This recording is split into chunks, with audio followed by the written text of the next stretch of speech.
What's up, everybody?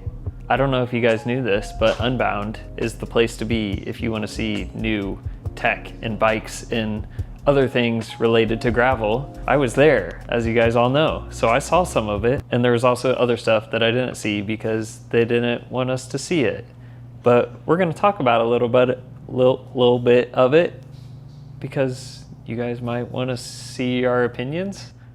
Let's dive into it. But first, go to thebicyclestation.com and buy our new merch. Check that out. Bicycle Station merch. How about that? Y'all asked, we got it. Back to different tires. Yo, Chase, what's first on the list of new stuff? New Diverge. The hard launch that wasn't a full launch. Yeah, I expected when I got home this was going to be on the computer, like ready to order, because this was like they launched this bike. It's like out. They were everywhere. They weren't hiding them. They were bright McDonald's colors. Like, I think they did the best job with their marketing campaign. Like out of anything that we're about to talk about, but you can't buy it, so why market it so hard, you know? Because the event was happening. Yeah. Yeah. They launched it. Anyways, this new bike is the same as the old one, except you can now fit 50s. I was looking and trying to find some other differences in it, and it has the new storage door from the Epic 8. I was going to say the down tube looks huge now. Like, yeah. Epic 8, huge. Which is cool, because I think that cool. was one of the best features of the Epic 8. Looks like you got the fender mounts on it. Shout out to Sophia for the killer reel here. Yeah. Of the bike that's not out yet, but here it is. What wheels are those? Those look like the Terra wheels that have been out for a long time.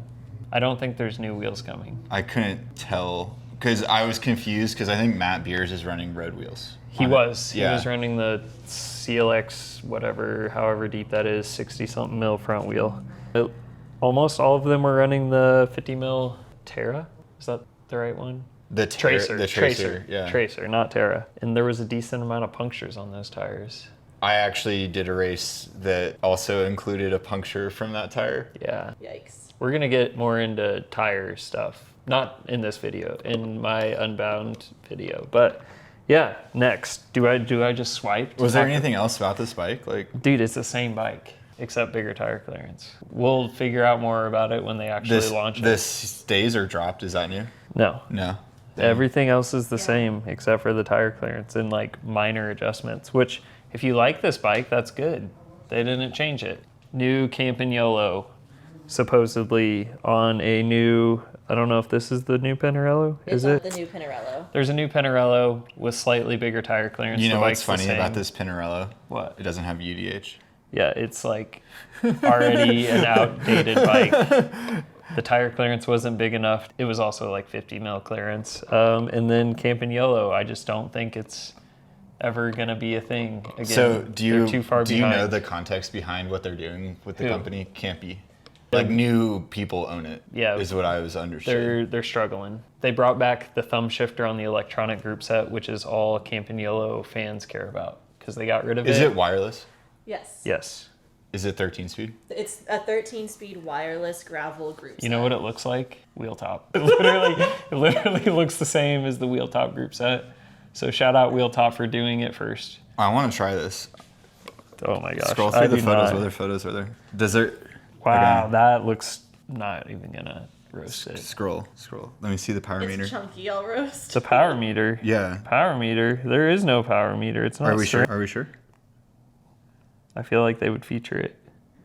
That doesn't look like a power meter. That's one of the situation. biggest problems with both Shimano and Campy is that you just don't get a power meter. And like, I know like we're gonna get a bunch of comments that are like, oh, like I don't need one, but like you have to understand, like from a consumer perspective, 90% of people who want to buy a drivetrain effectively expect it to have a power meter now.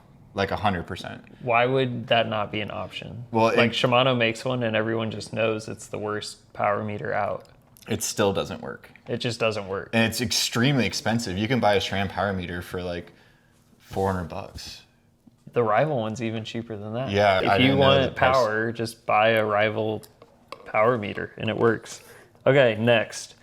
This is funny because I thought I was the only person that spotted this. This is Keegan's double valve setup.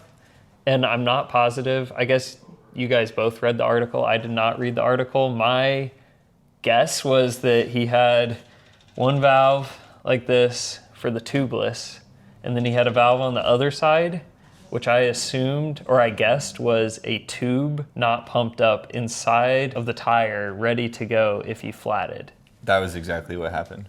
I guessed right. So basically, Keegan's team drilled the second hole in the wheel, and then they just put a flat tube. But he did get a flat, and instead of airing up the tube, he just swapped wheels with Tobin, his teammate. Yeah, So I did know that. we don't know if this worked. Why would they do that? It's kind of a crazy idea. I mean, I guess in like after you get 3 punctures and your tire's no longer sealing, like I guess you got a tube in there. But it's way faster to just switch wheels with your teammate. Was there any other teams that like it used teammates like, or is it still just Keegan and Tobin? Just Keegan and Tobin. Weird.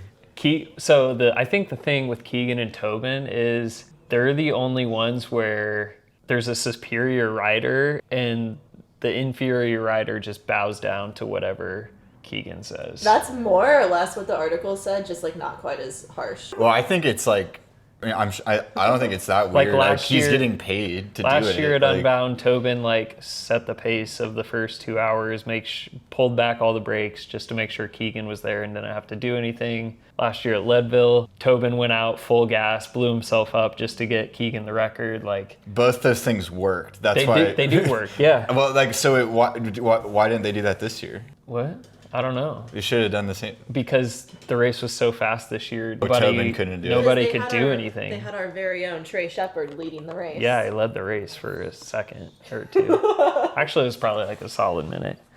We got Lockys Setup for the 350 XL.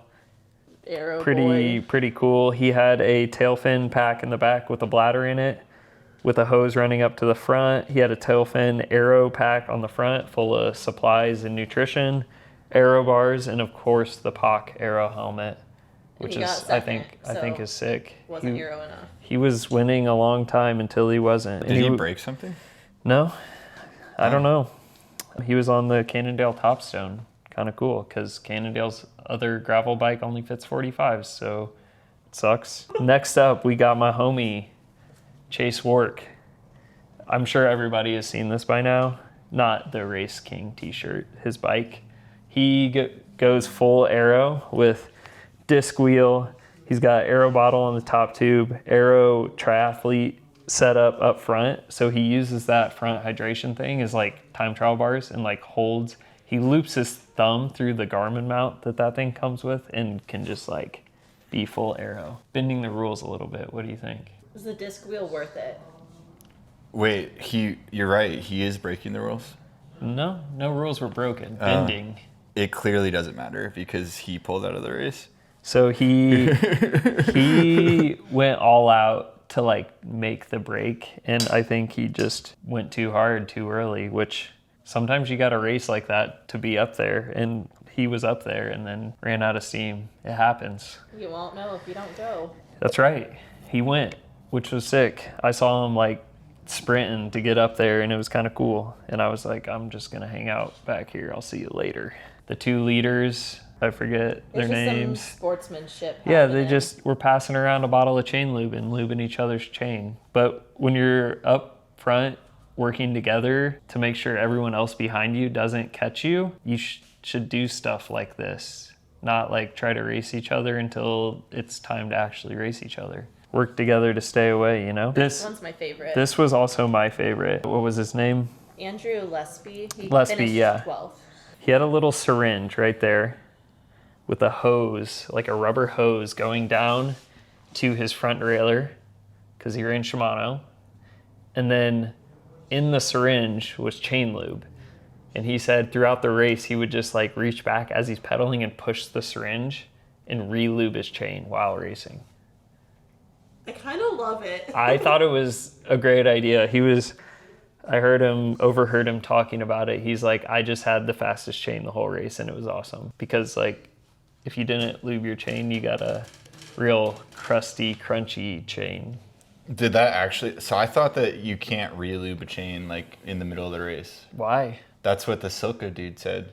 He probably said that definitely as can. in like you can't. He was- was like he was- it's hard to do. He was doing an interview with Dylan, and he told Dylan that relubing your chain actually is slower than just running the chain dirty. I could see that being a thought, but like this, like completely dry chain is definitely not fast. That's what he said. I think a wet chain. That's what he said.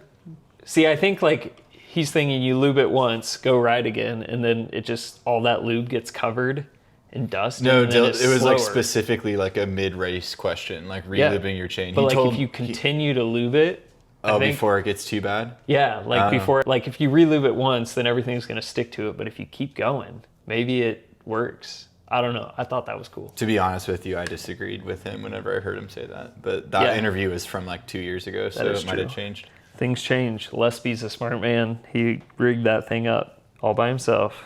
Wait, where's the Orbeea? I Oh, want we to gotta get talk off about it. the new Orbeea. Orbeea has a new gravel bike coming out, and I'm really stoked to see it in person because I still haven't. It looks dope. It looks like it'll fit 50s or maybe bigger. It's hard to tell because we haven't seen it.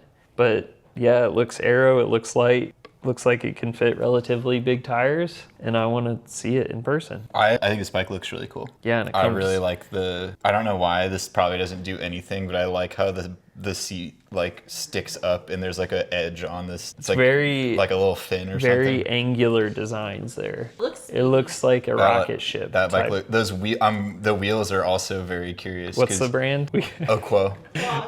It sounded like you just like Oquo. Look I at don't those even wheels know. though, like those look cool. just the design of all the little circles. Yeah. Those circles are the name, just in case you were wondering. I always want to call them Hawaii wheels, rim. but that's a shoe. That's where I get confused because they're the same, but not at all. Yeah. Dang. I want to know how wide the internal on those wheels are. Well, we'll have to wait for the bike to come out. Yeah. Dang, that thing looks cool. I know. Yeah. Get you an Orbeea. Their old bike was pretty outdated. It could only fit 45s, and they made a new one. Well, we don't It really was know. updated. We don't know what it like fits. Yeah, we don't know yet. Yeah. We'll have to find out. What other? There's the Ventum.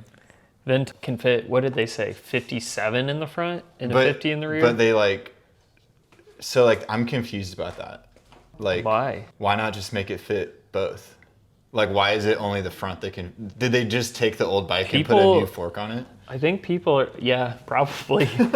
Yeah. I'm honestly like wondering because I think a lot of people are struggling to figure out how to fit a big chain ring and a big tire in the rear, and it's Allied did it's it. not that hard. Allied. Allied and Envy are Envy'd crushing it. been doing it for 4 years, you know? Weird. Weird. Was there anything else? Yeah, Trey, you were there. Was there anything else fun that you saw? Not fun, just I weird? didn't see a lot of other fun stuff. I'm a little surprised. I don't know. I think everybody's struggling with the tariffs and everything, and It felt like we're just waiting. Buy our merch now because we got it, and you guys definitely want to support us, right? Jesse's not wearing the merch. not today. Dang it. I am. Chase is wearing the merch. Someone's got to rep the store. All right, everybody. Thanks for watching. See you at the next race. Bye.